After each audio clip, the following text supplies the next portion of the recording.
your AFC and NFC title games are set. There's 4 teams left in the NFL, but there's one thing that hasn't changed since our last 10-cent beer night, and that is the Cleveland Cavaliers and Akron Zips winning streaks are still alive and well.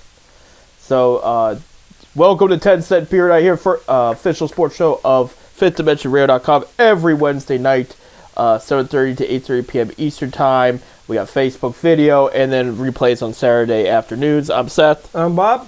And thank you for tuning in today. Yes, so if you remember, Bob, me saying last week, if the Cavs win at least 2-1, I would be happy there. And they went 3-0.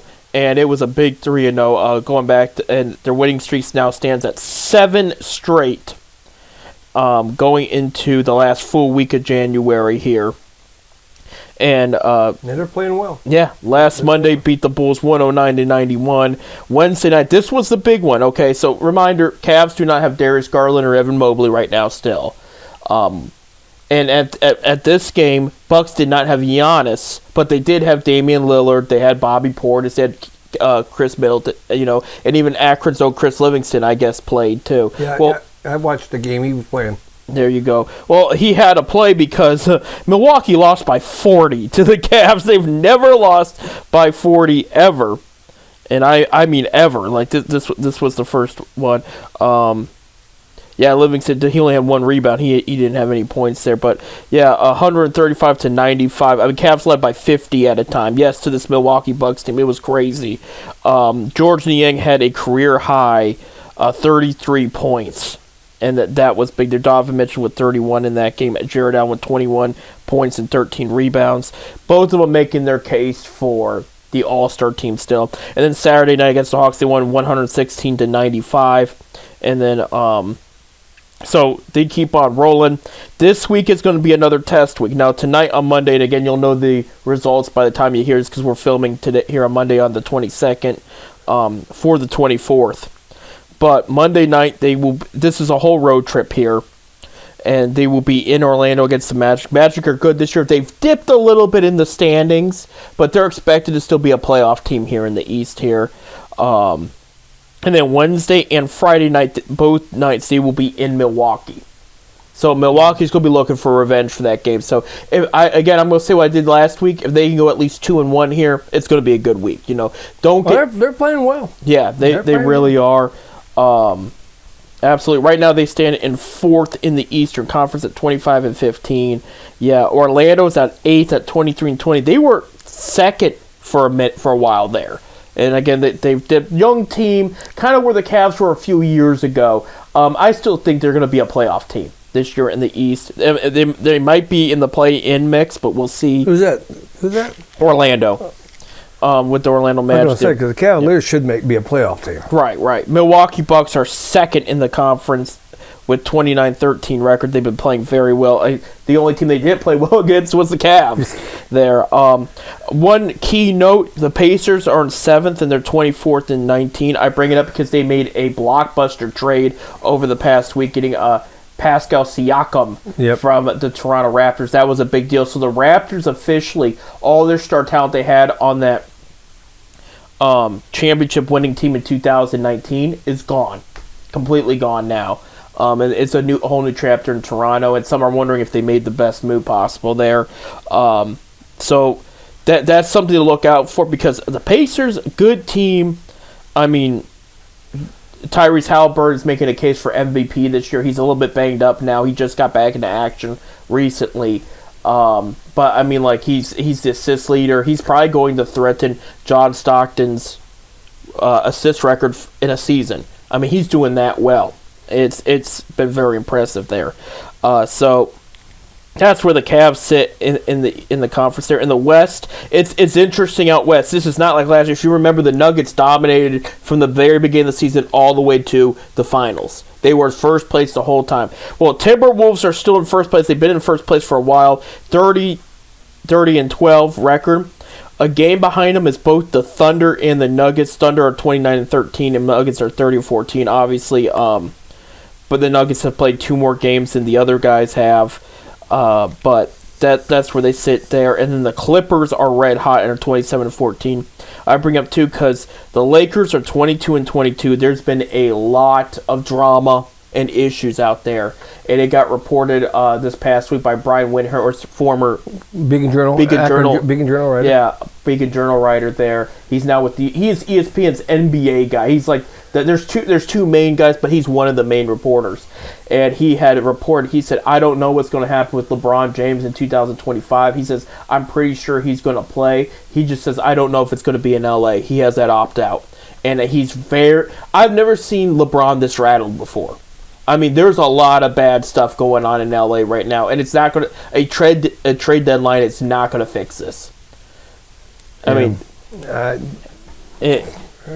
think you're going to see a move here, and that's why it brings up the question, Bob, because we've been talking about a little bit about the NBA draft early, because for multiple reasons, this is supposed to be a very good class. 1, 2, Enrique Freeman of the Zips. We'll talk about him a little more in a little bit here, but he could be in the conversation in that draft for the very impressive NCAA outing he's had this year. I mean, and again, we'll elaborate more here in a little bit, but I mean, we're talking record-setting numbers across the board. And on top of all of that, Bronny James has not been playing very well. Right. He started back-to-back games because there was an injury on the team with Kohler, their regular point guard, and he didn't score a point. And a lot of people are saying, look, the kid's got a lot of talent. He's not going to be this breakout superstar like his dad was. He's not going to be like his dad. No. He's got a lot of talent, though, but a lot of people are saying he needs another year or two. Especially, he had the heart attack last summer. It set his training for college basketball back. And be honest, with his name just being who he is and who his dad is, he's probably making some good money being in USC right now. Right. So another year probably would not hurt. A little more money in his pocket, a little more training. And it's something we said similar to Chris Livingston last year, the kid from Akron who ended up going to the draft, was the very last pick to the Bucks. We mentioned he played with against the Cavaliers the other night. But again, no points, 1 rebound. He's been in and out of the G League, and we said maybe one more year of college would not have hurt. And so I'm bringing this up because you're going to hear about it, Bob. You're going to hear about because. If Bronny's going to hypothetically take a year, maybe even 2 more in college, what's LeBron going to do? Because he wants to play with his son, but is he going to stay with the Lakers another year or 2 with all the problems? And if he is a free agent, there's one team that's always going to be in the conversation. Cleveland. Yes, absolutely. Because I really believe he's going to retire in Cleveland. I always said that. I can see he's home and still here in Akron. Right. He's got the Promise School down there on West Market Street. Right. I mean that's his organization, the LeBron Foundation, I think it was called. LeBron James Family Foundation. Yeah. And he's still, like I said, his ties are still here. He does a lot for this city. And I really believe he's going to finish his career in Cleveland and retire in Cleveland and stay in Akron. But I always said that. But right, and here's the case to be made, and this is where it's going to get tough, in the way as far as money and situation. Because here's the reality of the situation. He just turned 39. Oh, yeah, okay. He ain't no youngster anymore. No. He's averaging 24 points, 7 rebounds, and 7 assists. So he's productive for sure. He is a threat on the court every time he's out there, but this isn't the LeBron we saw 10 years ago return to Cleveland. And that, believe it or not, that was 10 years ago. And 10 years ago this June, he returned to Cleveland. I mean, I think if LeBron came back to Cleveland, it would be more of a mentor thing to the younger guys. Right. I mean, he'll see playing time, right? But he would start. Yeah. Here's how I see it. And again, we got some time before because the Lakers. First of all, he does like living in LA. He does love being a Laker. Well, his production company's in LA. Right. He does own a production company. Right. And I did see a couple movies that they produced. Yeah. And they've got a couple movies out, so. And I know his family likes living out there. They've always, even when he was in Miami, they always liked LA. And most of those big guys, they got 2 homes places. Right, absolutely. Yeah. But what I'm bringing up here is it's going to ultimately decide what LeBron wants to do. If he wants to just play, earn, to just keep playing the game while he still can, because once you leave, you're done. and he knows that. Every player on that court knows that. So he's going to have to decide what does he really want, and also if he's still seeking another championship. Because here's the situation in Cleveland, specifically Cleveland. He's going to give Mobley the big extension next summer. He's going to be due for it. He's going to give Mobley it. It's a done deal. He wants to extend Mitchell. He's actually this was a rumor, and he came out and admitted it was true. Teams that called Mitchell for this trade deadline coming up, he said, lose my number. Don't call me. He actually told him that. He said, lose my number. Any team that called about Mitchell. So he wants Mitchell extended too. That's a lot of money, okay? LeBron's not a spring chicken anymore. Again, as I said, still 39. productive. He's 39 years old. But. Yeah. Still, I mean, probably the best 39-year-old player we've ever seen. Let's be honest here. I mean, it's been very impressive watching. Actually, they were comparing his numbers to Michael's when he came back and played for the Wizards. They're the exact same. It's insane. It really is. It's just crazy how it is. But at the same time, I look back. Remember, the Cavaliers hosted the NBA All-Star festivities a couple years ago. About 2 years ago. It's been a couple years. And LeBron was visibly, and I don't think this was for show. He was very emotional the whole time. Like, I mean, because he just being there again and whatnot, and they were showing before, like in warm-ups and everything, he was on the verge of tears, looking up at the banners, hearing the crowds, yell, and seeing that championship banner, just looking around. That's still his place. I really believe that when he left the first time, he realized he made a mistake. When he said, "I'm going to take my talents to South Beach or whatever," and I really hated him for that. I thought a lot of people were upset. I was too. But again, now, when he left the second time, when he came back and left the second time, I had nothing to do because he did it the right way. Right. Because when he left the first time, he didn't even give Gilbert a chance to go out and get anybody. Right. He waited to the last minute of the free agency. Right. And all the free agents were gone. Right. If he would have came into Gilbert and said, "I am leaving," give Gilbert some time, he might have got a piece or two here. Right. That's what got me mad about it. A lot of people were upset about that. Where he called Altman, but like before midnight of the pre-negotiation, said, "Look, I'm headed to LA. It's a done deal. Do what you got to do. Best of luck." I don't know if that's exact words or not. No, but that's he did it the right way the second, and he realized that. That's why he did it that way. Right. But what the point I'm trying to make, bringing this all up, is let's say he tells his son, because of course he's saying his son is ready to go now. He's going to say that. We're not seeing that on the court at USC.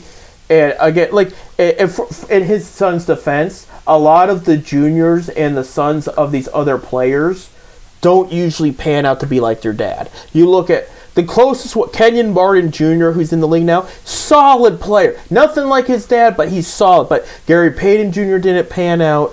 Well, you got a guy in Cleveland, Larry Nance and Larry Nance Sr. Yeah. Jr.'s nothing like his dad. No, Pete Nance is with the Cavs officially. I don't know if you saw that. He signed a 10-day contract. Yeah, right. He was playing in G League. I watched the G League the other night. Right.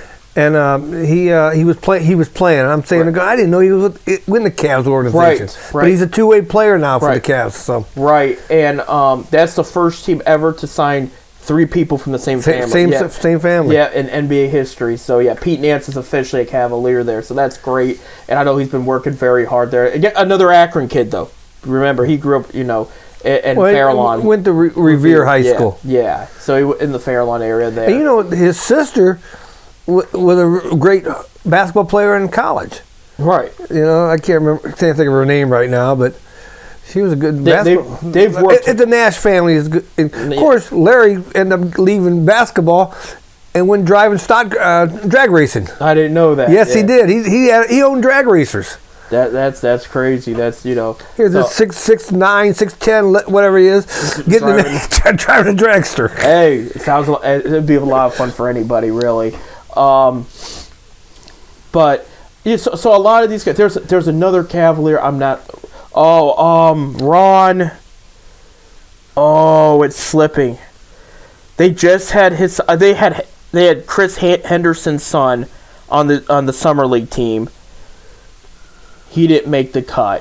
For the Cavaliers, Ron, what? Ron, I can't think of his name. Hey, Ron Harper, is it? Yes, Ron Harper Jr. He's okay too, but he's nothing like his dad. And the exception is not this draft class. It's the next one. You remember Carlos Boozer? Yeah. Who's with the Cavs? He has twin boys. One is number 1 in the nation. The other's number 4. Really? And they're very. And they said they think without a doubt they're going to be better than their dad. And I mean, it sounded like he was a good player. He wasn't all-star caliber. I mean, I think he made one. I think one in all-star. Utah. Yeah. If it wasn't for his injuries, he would have made more. But he was a very good. But they're saying his boys are very, very good. And rumor has it because he was a Duke guy. Duke's already made their pitch, and it sounds like they might be going that direction. But it's not official. But they're going to probably go together. The twins. But yeah, so that's good. That's the exception to the rule there. So it's not a knock on Brian. I mean, again, he brings a lot to the table. Well, it's just not as explosive. Like you stated earlier, he had a heart attack. Right. And he got behind, and another year might be best for him. Right, and he's got good coaches there with Mobley's dad. Evan and his brother. I can't think of it. His brother's on the Cavs too. But their dad's the assistant coach out there in USC. And they got good coaches and good trainers out there. So he's in good hands. But I bring it because we only have a couple minutes left of this first segment. But here's the bottom line. If LeBron is looking for happiness and another championship, that is where Cleveland's a good idea. However, Cleveland's going to stand by Bickerstaff, and they're going to stand by their plan. So they're going to probably tell him, we would love to have you back, but you're going to have to take your cheapest deal since your rookie contract. But you're going to have sponsors. There's incentives. There's all. I mean, he's already a billionaire, so he has money. What the hell? What the hell you need more money for? But that's my thing is, if he's again looking for happiness and a chance to win, him on that team with what they have right now would be a championship winner. I'm not just saying contender; they would win with that. He's never had a Mobley or an Allen at the same time. He's never had a Garland or Mitchell around him at the same time like that either. And they would take pressure. They wouldn't have to just rely on him like the old days.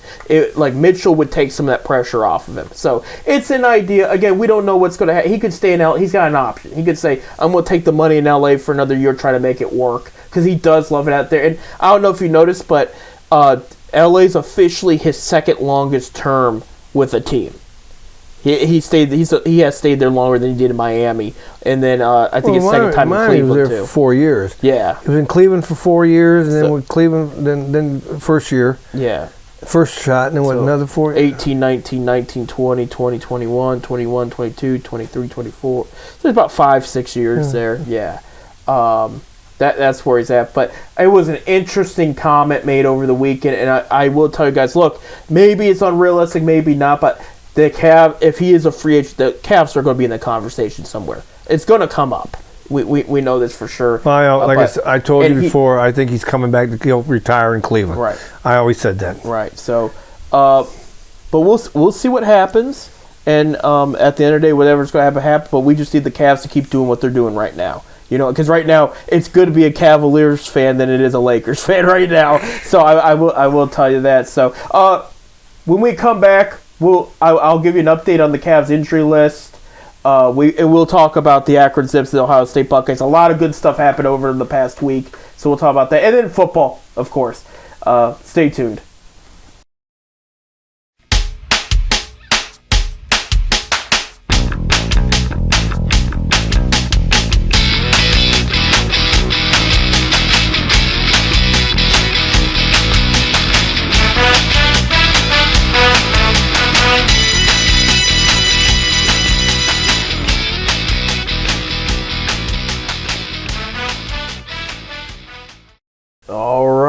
Ladies and gentlemen, welcome back to 10 Cent Beer Night here tonight.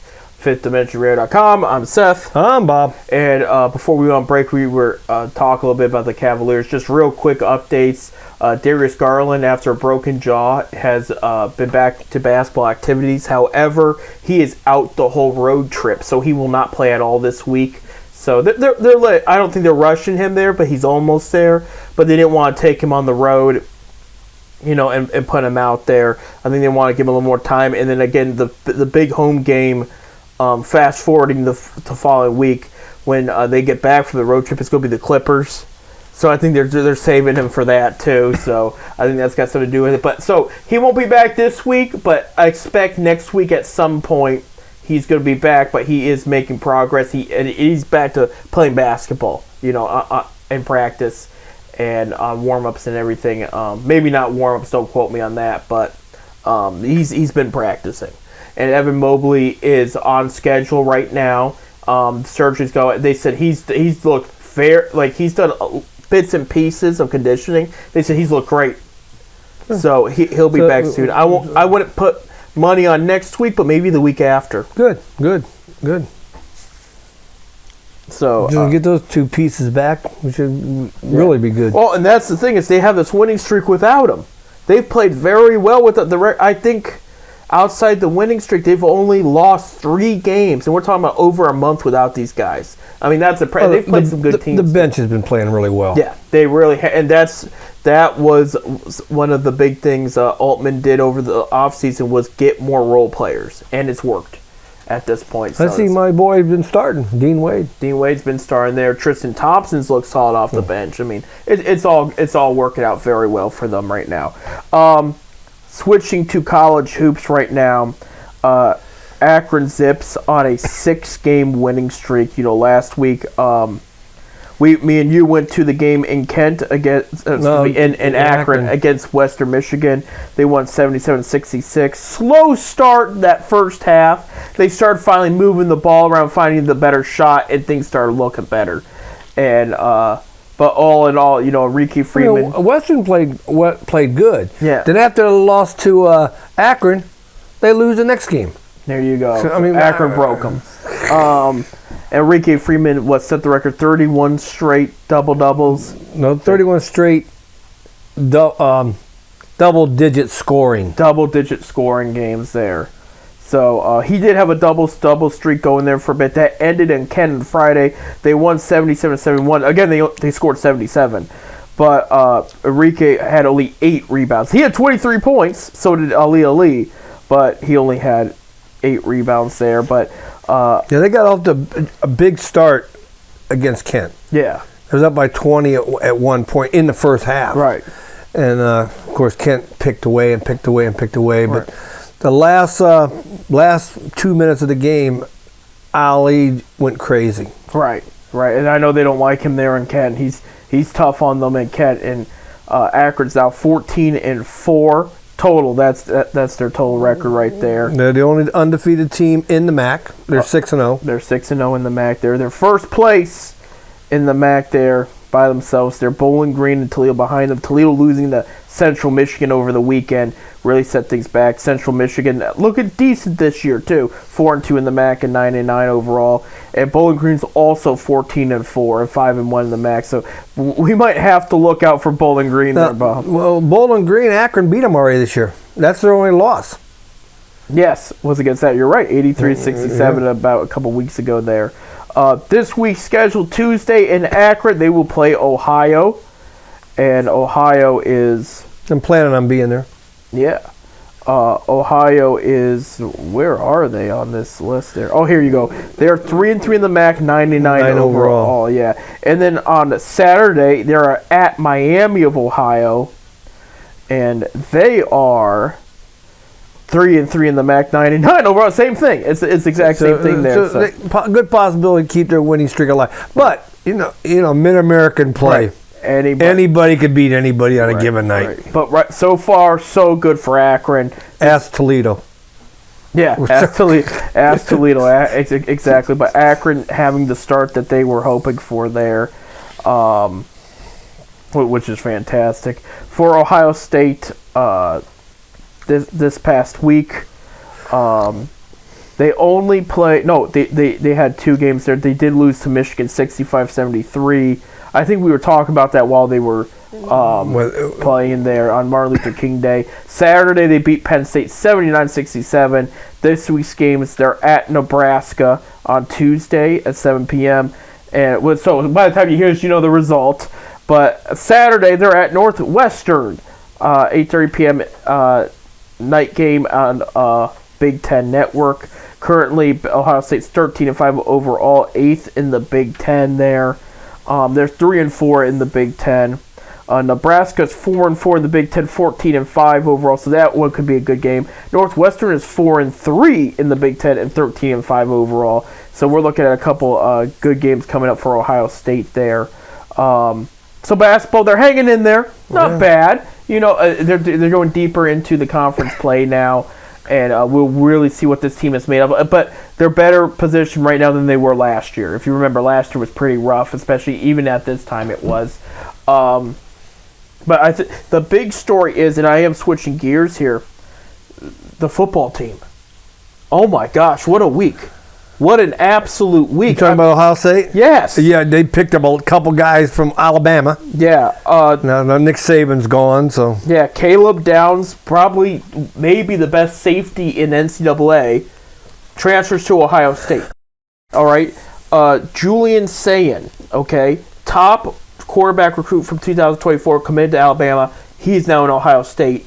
And people are asking, well, what about Aaron Noland in Georgia? Because that was going to be Ohio State's big freshman pickup. He has told his family and other people around the NCAA he is still going to Ohio State. He's going to compete and tell them why he belongs there. So 2 of the top 4 quarterback recruits of 2024 are going to Ohio State. Good. The Ohio State stole a 4-star defenseman, big kid from Washington. He was going to go there. He's now going to Ohio State. And then to make it even more interesting, they made some moves. They announced earlier last week Brian Hartline was going to stay at wide receiver coach. He was not going to be O coordinator anymore. So he got bumped down. But, he loves Ohio State. He played there. He's doing well as a wide receiver coach. And he's bringing in wide receiver recruits. Bill O'Brien, former head coach of the Houston Texans and Penn State, Bill Belichick's former offense coordinators for 2 eras, including this past year. He's going to Ohio State. He's going to be calling the offensive plays now. Good. So they're loading up with all this experience and talent, and it's going crazy. And then there's a rumor, hang in there, because they have a defensive line coach vacancy. Rumor is they're targeting Miami Hurricanes defensive line coach and Akron Zips legend Jason Taylor. Oh, really? To be the defensive. That's the rumor. I never heard that. Yeah, that sounds great. Apparently they talked, and we'll see. We should know this week because they're trying to fill their vacancies out right now.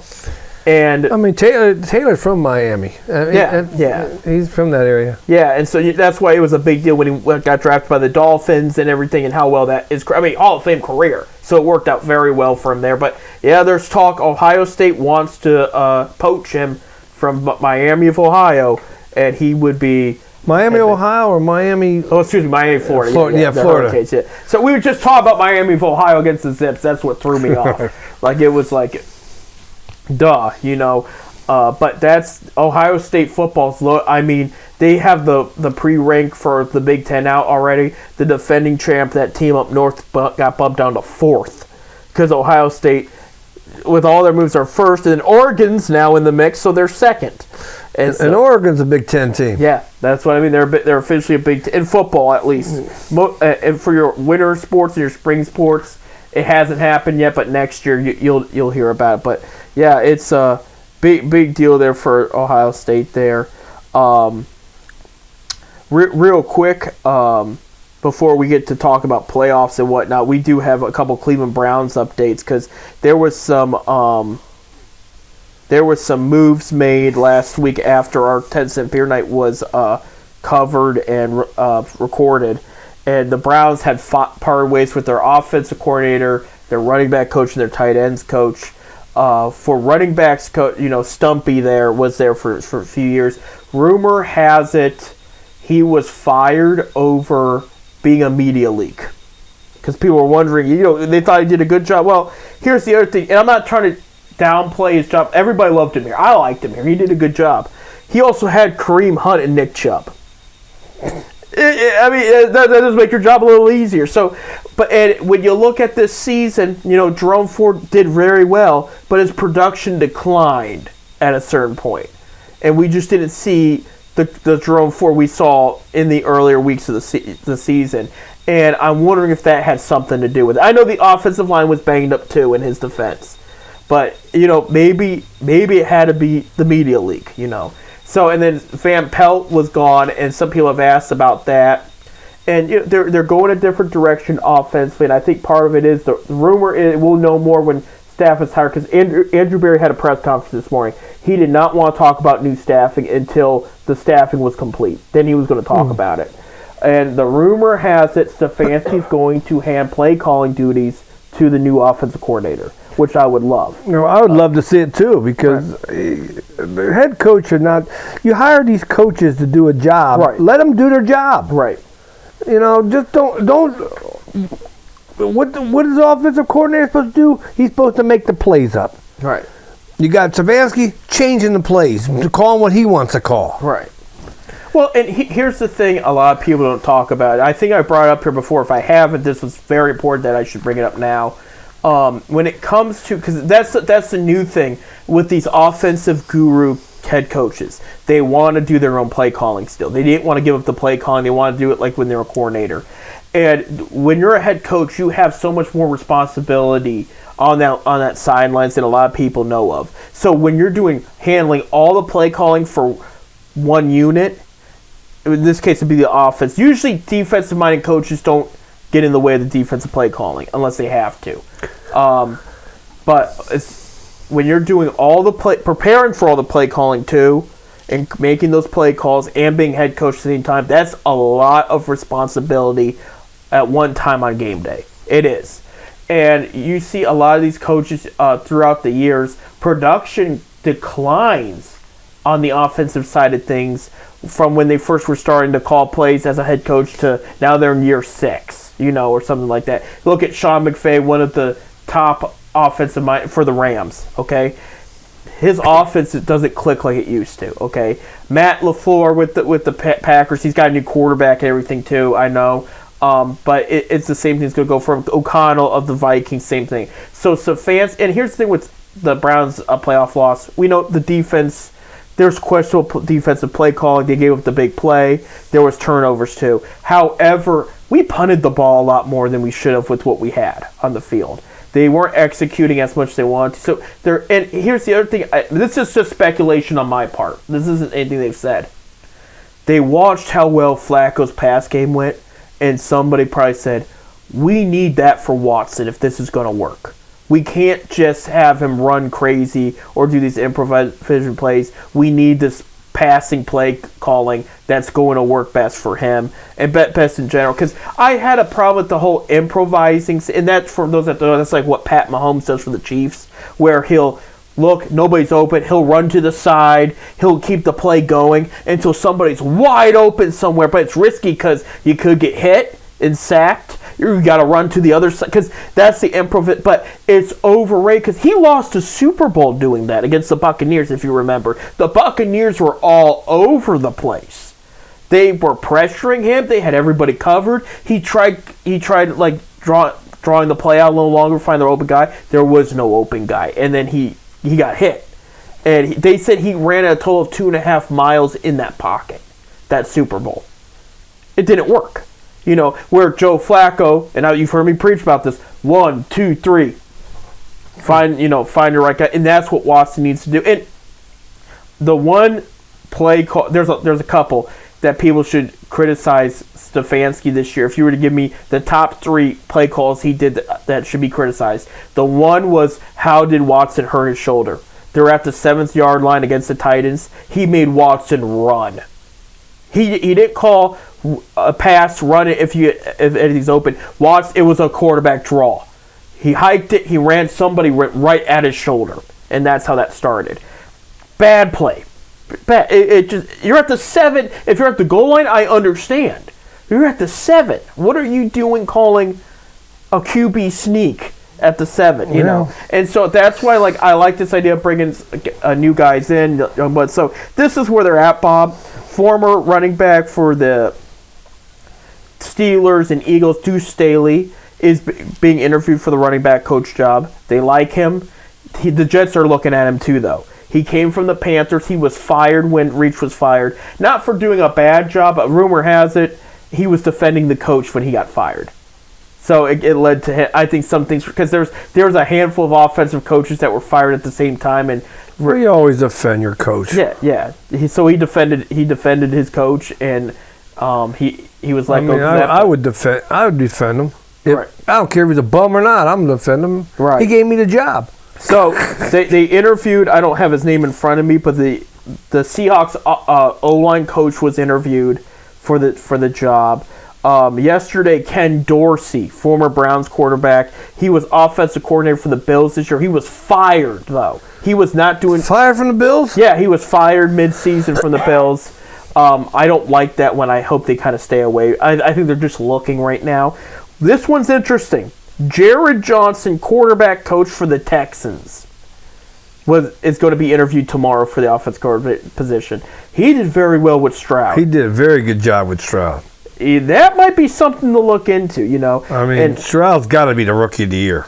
Yeah. He's got a lot. There's nobody else in the conversation. There just isn't.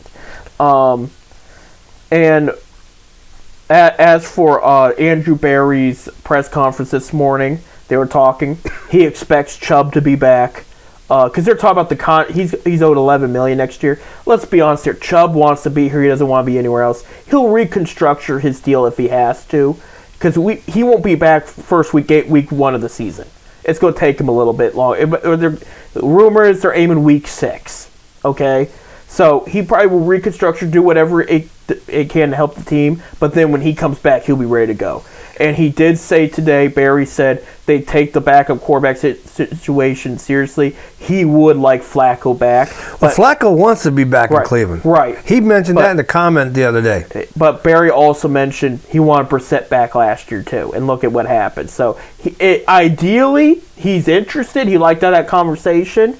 But it hasn't happened yet. Now, in my opinion, I think he is going to be back. I do. I think he's going to be back. I think it'll be like a 1-year, $4 million deal. He'll be with DTR and Watson in that QB room. But I do think he will have one more year left because he was talking about retirement and now he's leaning towards, again, I might stay and it would be Cleveland. You know, he did say that. So that came out of the press conference today. So they're filling out the rest of the assistant coach jobs. Nobody's left.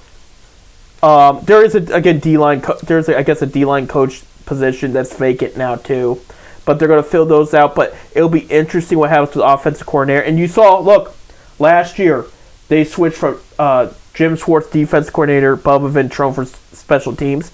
We saw mass improvement. I'm hoping to see the same thing from whoever comes in here. But they are making moves. I hope so too. So we'll see what happens there. Hey, we got to take a break. When we come back, we're going to make our prediction who is going to the Super Bowl and much more. So stay tuned.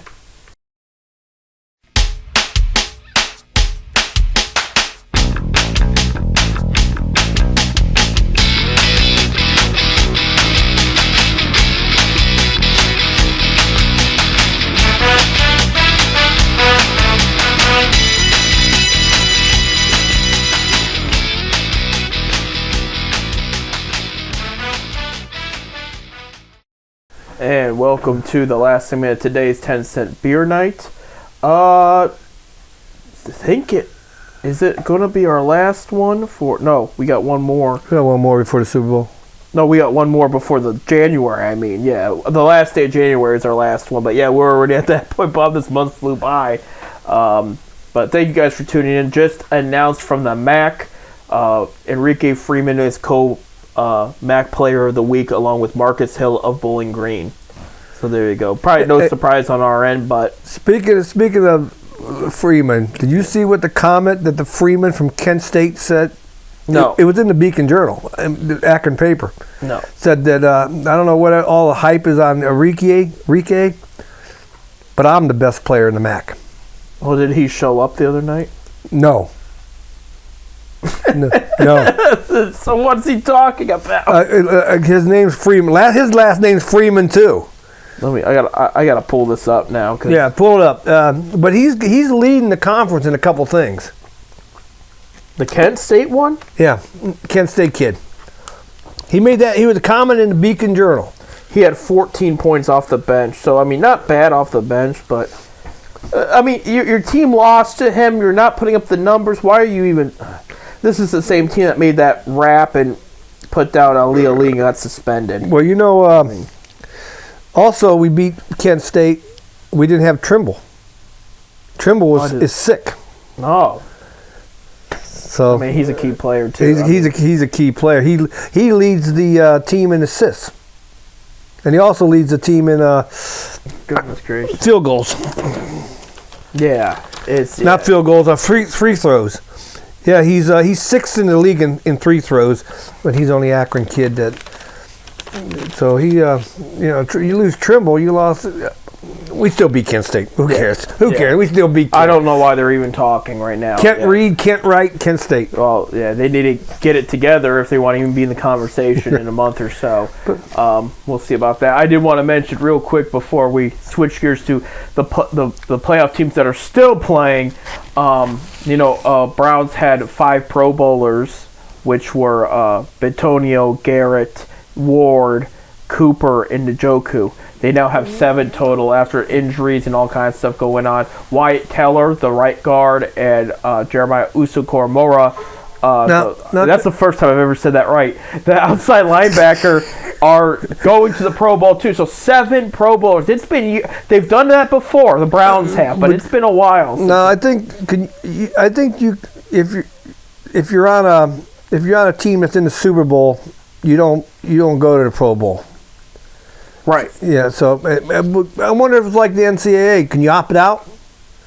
I mean, can you opt out of the flag football game? Yes. Flag football. Come on. I'm sure you can there. So there you have it. But it's still the honor, and it's still, you know what I mean. I know it doesn't. Oh, it's an honor to be named a Pro Bowl. Yeah. I mean, so they have 7 Pro Bowlers this year, rightfully so. We'll see if there's going to be any more again, because we don't know who's going to the Super Bowl. Well, we know, but still, nothing official. So we'll see if they get any more from that. But until then, so this is the situation we have. Buffalo misses the field goal wide right, sends Kansas City to the AFC Championship. That field goal would have tied the game. Right. The kid missed that field goal with 2 minutes left in the game. Right. And then Baltimore beat down Houston on Saturday. So our first game this coming Sunday is the AFC Championship, 3 o'clock p.m. CBS and Paramount Plus will be having it. Kansas City at Baltimore. By the way, when they were at Buffalo last night, that was Pat Mahomes' first ever playoff away game. Yeah. That wasn't the Super Bowl. So that's crazy. So here we are, Kansas City, Baltimore. Bob, what are you thinking here? I'm going with Baltimore. I think Baltimore's the best team in football right now. But please, CBS, do not show Taylor. They will.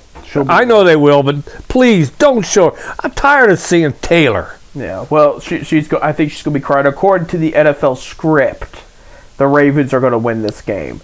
So I'm going 24-17. I think Baltimore's going to win this game. I just think they're the better team, too. Kansas City's been playing well. They got a lot of talent, but this is not the Kansas City Chiefs we've seen in the past 5-6 years. I just think they're going to fall short here. But, I mean, they had enough talent to make it to this point. But I got Baltimore winning the AFC here, and that I don't like saying that. I don't like saying. I don't want to say it either, but I think Baltimore is just a better team. There you go. I mean, Jackson is awesome. He's probably MVP. Yeah. He really is. And if Stroud didn't get hurt, he was going to be the biggest threat to Jackson not winning that MVP. But Stroud was. In those couple games he missed made that big of a difference. He had a hell of a season. Yeah, he really did. And he's going to have a hell of a career as long as he can stay healthy and just keep building on what he's got done so far. On Saturday, the San Francisco 49ers came back and beat Green Bay by 3. And then yesterday, Baker Mayfield gave the Detroit Lions a fight, but an interception at the end of the game there sealed it in Detroit. I was actually at a brief business meeting in Detroit yesterday. I left an hour before that game kicked off, and blew everywhere. So yeah, I was actually in the outside the city there for a minute, and there was Lions jerseys all over the place. Oh, there. yeah. So, they're very pumped about that. But officially, get this. This is the Detroit Lions team. Haven't won a division title in 30 years. Haven't been in the playoffs in several years, They have officially more NFC title trips than the Dallas Cowboys the past 25 years. Really? That's it. The Detroit Lions. So, hey, good for you, Lions fan. But so we have Lions, and they're going to play their first away game of the playoffs. They're going to San Francisco against the 49ers. Bob, and this is 6:30 p.m. on Fox. Bob, what are you thinking? I'm going with Detroit. Going with I like Detroit. I told you that at the beginning. Yeah. That was my Super Bowl team. I would love to see Detroit win this game, but according to the leaked NFL script, the 49ers... You in this script. Yeah. Here's... The colors match the logo like it has the past 4 years, and a Canadian news team leaked out that when they announced Reba and Post Malone will be part of the pregame ceremony, they said they are going to perform in front of the Baltimore Ravens and the San Francisco 49ers. They said this 5 days ago in the Super Bowl. So I have reason to believe... You know my personal opinion about the Super Bowl. Yeah. I mean, by the NFL. Yeah, and that's why I'm saying... That's why I'm thinking... All right, I got San Francisco winning. I'm going to say... I had a score for you. I think it was going to be 17-20. I think it's going to be mostly a defensive battle game. And I've told you, I like this line. I do think in the Dan Campbell era, while he's head coach, they are going to see at least one Super Bowl trip. It's just not this year. I don't think they have enough defensive firepower. They have great defensive players. Hutchinson being one of their guys. They need more, and I think you're going to see in the offseason, especially this draft, Detroit's going to go defensive heavy because they need more on that, especially on the defensive back side of things. They need because unfortunately Jeff Okudah from Ohio State did not pan out. They've traded him since a couple of years ago. They traded him actually. But he was supposed to be like their lockdown corner guy for a while, taking the 5th overall pick of that draft. He did not pan out, which was disappointing.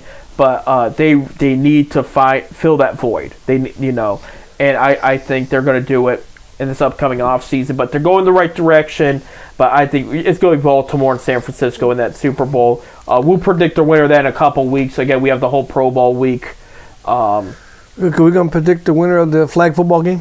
Yeah, we could. We could do that next week. Yeah, for sure. But that Peyton against Eli. There you go. Those are two coaches. Right. Rightfully so. But that's what I think is going on this weekend, though. But I will say, yesterday was the best playoff games. They were good games. They were all good games. Because I know Baltimore beat them now. I guess people had mixed feelings about the Green Bay San Francisco game, even though it was close. But yesterday's games were good. And quick shout out, seriously, and I'm still a fan of him, to Baker Mayfield and where he took the Buccaneers.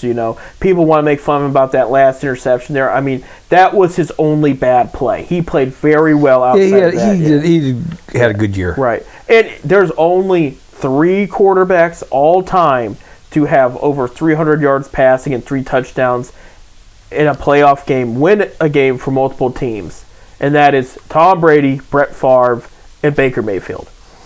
Nobody else has done it. So, I mean, he's in good company there. He's expected to go back to Tampa Bay, and I expect it too. I don't think that, Tampa Bay is going to make a move outside. They're really happy over there with him. Fans have really embraced him. He did very well for them this year. And beating the Eagles, the defending NFC champs, was a big deal last week. So I think they just need more on the defensive side of the ball, just like I said about Detroit. Unfortunately, I do think one of their linebackers could end up coming to Cleveland because both of their main linebackers are free agents.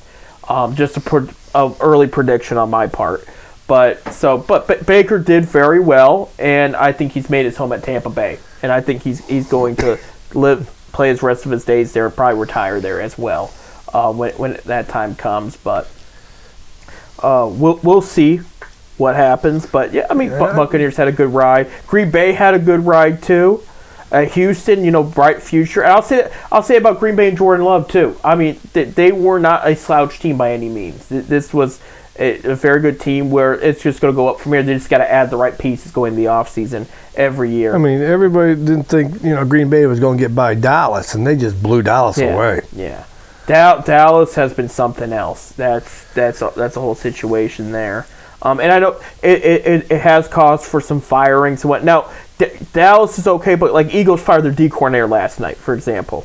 Okay, they weren't very happy that they had this good team and didn't and missed out on the first round of the season. Like we talked about the Browns, they fired 4 coaches, assistant coaches, over that playoff loss. There was more to it, but any new head coaches in the league? Antonio Pierce is going to stay in Vegas. He's going to stay in Vegas? Yeah, he's going to stay in Vegas. They're going to make him the permanent head coach. And Tom Coughlin, do you remember him with the Giants? He's going to be an advisor in Vegas, to help him out. And he's ecstatic about him being the head coach there. Belichick had a second interview with Atlanta. Yeah, I heard he was talking with Atlanta. Yeah, and it sounds like there could be made a move made this week. I don't know what. I think he should retire. I mean, he's been around. He's almost to the record, though. Yeah. Who's got the record? Don Shula? Yeah. Don Shula? Don Shula's got the record there.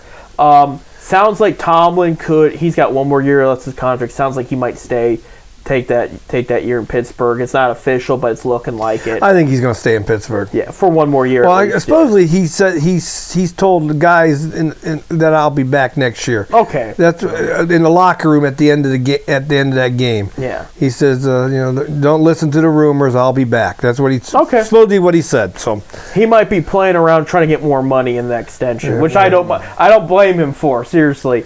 I mean, guy's definitely going to be a Hall of Fame coach. Look at this. I'm changing the subject slightly. Look at Eric Spoelstra's contract extension he got with the Miami Heat.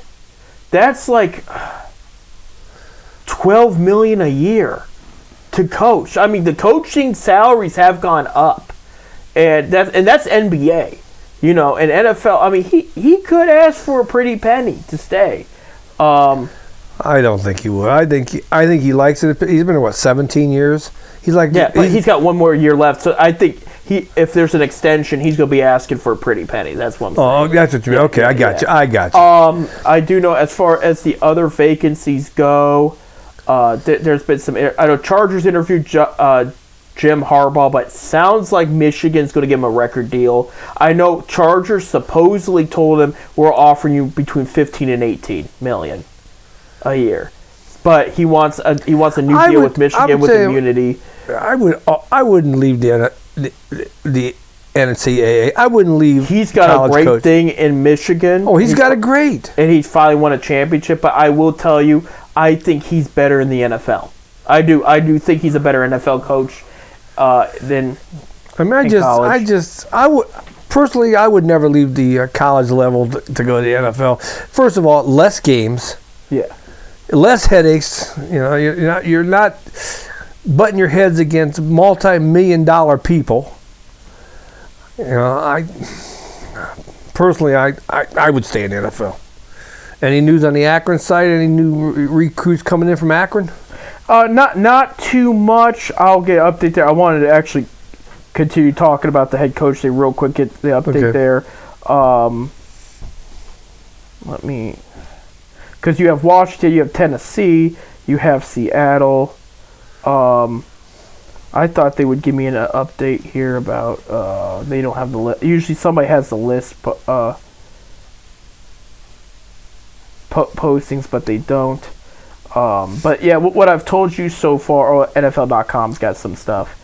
Tell you what I'm going to like about the NCAA next year, 12 teams going to the playoffs. Yeah, and I told you Jared Mayo got promoted to head coach with the Patriots, so we knew about that. Yeah, we knew about that one. Let me see. Nothing too. I mean, there's been interviews, but nothing. Okay, yeah, I got a list here for the Falcons. Bill Belichick's second interview there. They did interview Brian Callahan, the Bengals offense coordinator, for a second interview. There, Jim Harbaugh did get a second interview also with the Falcons. I didn't know that. I didn't know he went to the Falcons. I know the Chargers were talking to him. But I guess the Falcons talked to him too. I know Falcons talked to Antonio Pierce too before the Raiders committed to him. For Carolina, Brian Callahan, they've interviewed. Sounds like Brian Callahan's going to get... I know Ben Johnson, offensive coordinator of the Lions, has been a hot name. They've talked to him. Let me see. I'm not going to talk GMs right now. Raiders had committed. For the Chargers, Brian Callahan. They've also Leslie Frazier, who is former Bills defense coordinator. He was fired mid-season. That would surprise me they talked to him. Ben Johnson also talked to them too. So that sounds good there. For the Seahawks, Ben Johnson's name's everywhere. I know Dan Quinn talked to them too.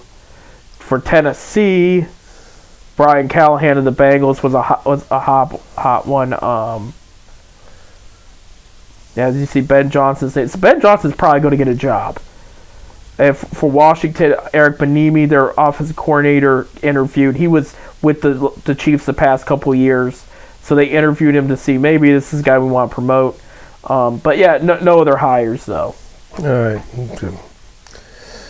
So, like I said, interesting to see what's going to happen. Right, absolutely. For Akron, Zips transfers real quick before we... Because I know there was some talk of some of these big schools kids coming here. Right. I'll get you the latest here. And I know signing day's coming up too.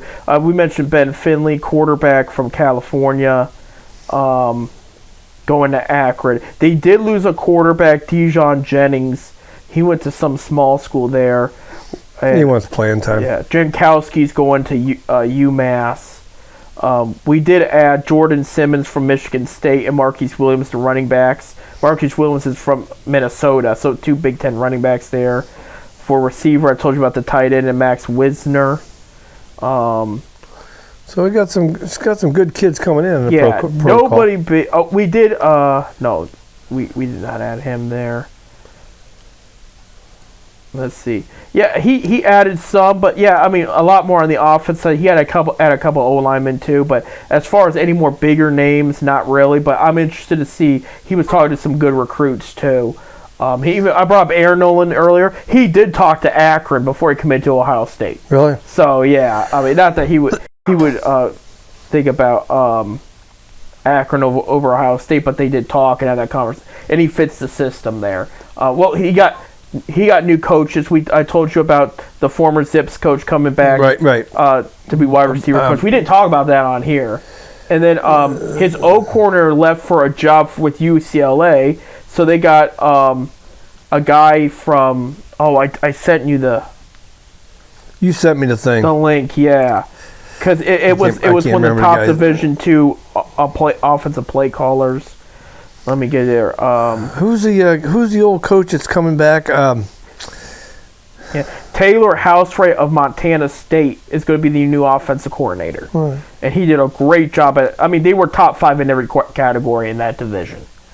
So that's J.D. Brookhart's returning to Brookhart. Brookhart. Yeah. He was head for those that don't know, and then we got to wrap it up. He was head coach for Akron about 15 years ago, something maybe even more than that, when Akron went to the Motor City Bowl and won the MAC championship. Yeah. And Moorhead was the offensive coordinator then. It was under Brookhart. So Brookhart's coming back to Akron as the wide receiver coach, and he's leaving.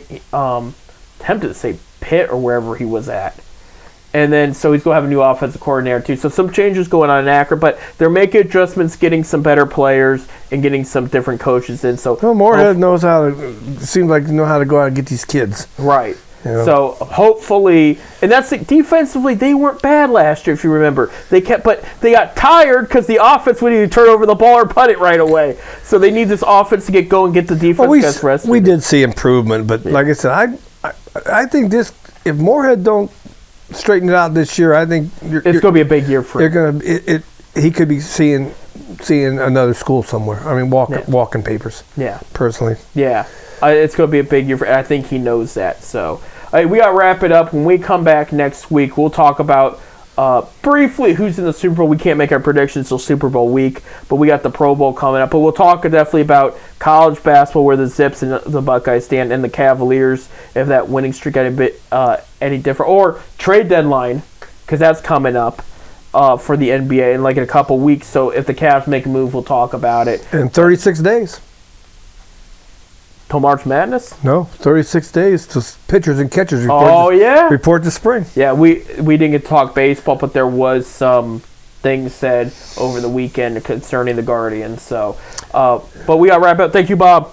Thank you, Seth. Yep, and thank you guys for tuning in, and have a great week. And that being said, go Cavs. Go Zips.